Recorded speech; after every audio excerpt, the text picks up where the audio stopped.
lagi sama aku Nabila. Aku Dwi. Aku Serli. Dan aku Nadira. Kali ini kita bakal membahas tentang gimana sih pertemanan para Gen Z. Kalau boleh tahu nih Kak Nadira, gimana sih pandangan Kak Nadira tentang pertemanan Gen Z saat ini? Ini menurut aku secara personal ya. Karena menurut aku dari pengalaman aku, menurutku pertemanan Gen Z itu lumayan complicated ya, bisa rumit juga. Ya tapi di sisi lain mereka tuh terbuka dan begitu kayak menunjukkan reaksi gitu, sangat affectionate gitu. Iya, menurut aku kayak gitu karena balik lagi tiap pertemanan itu kan tergantung pada individualnya ya kan. Betul. Gak mungkin dalam satu pertemanan tuh memiliki sifat yang sama, pasti ada perbedaan dari sifat gitu kan. Mungkin dari perbedaan sifat itulah yang membuat kadang pertemanan itu ada cekcoknya gitu, ada kelahi-kelahinya gitu. Iya sih. Pasti betul kan? Betul. Beda-beda pendapat ya. Itu udah umum Kak. Jadi baik dan buruknya dalam pertemanan itu normal banget karena pasti ada lika-likunya gitu. Mulai dari berantemnya, baikannya lagi gitu, atau diam-diamannya. Aduh. Terima kasih kalian karena ngalamin. Nah, oke teman-teman. Kemarin nih kita udah buka Q&A ya di IG. Nah, jadi kita bakal ambil cerita para Gen Z nih yang pertemanan yang mungkin mereka alami atau yang sudah mereka alami nih. Nah, apa jadi tuh kita udah milih nih salah satu dari IG. Boleh Kak Dwi dibacain Kak Dwi?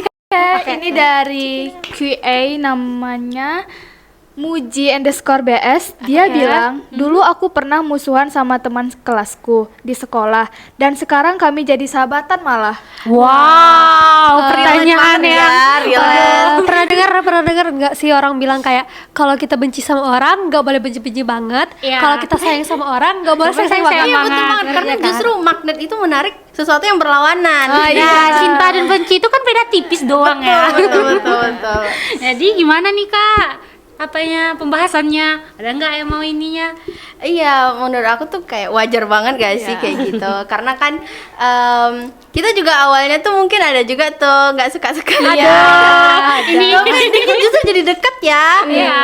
Udah happy banget gitu. Karena emang gitu, pertemanan itu kan nggak bisa ditaruhkan secara gitu aja. Pasti ada cekcoknya, pasti ada timbul baliknya gitu.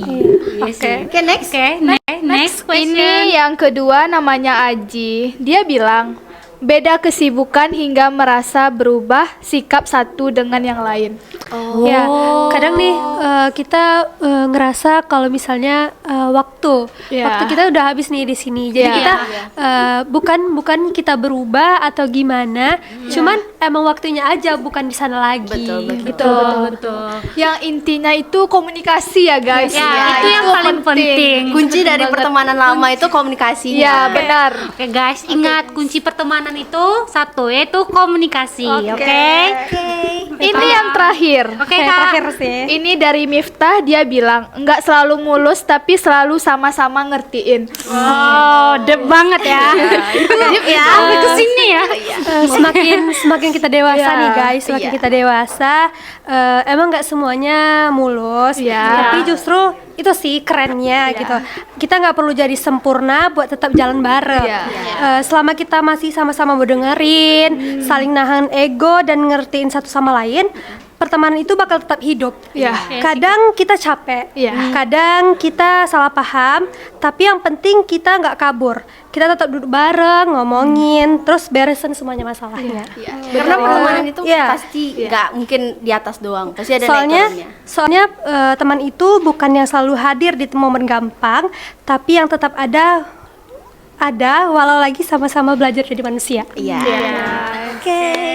Sekian dari kami. Sekian dari kami cerita tentang gimana sih pertemanan para Gen Z ya. Siap.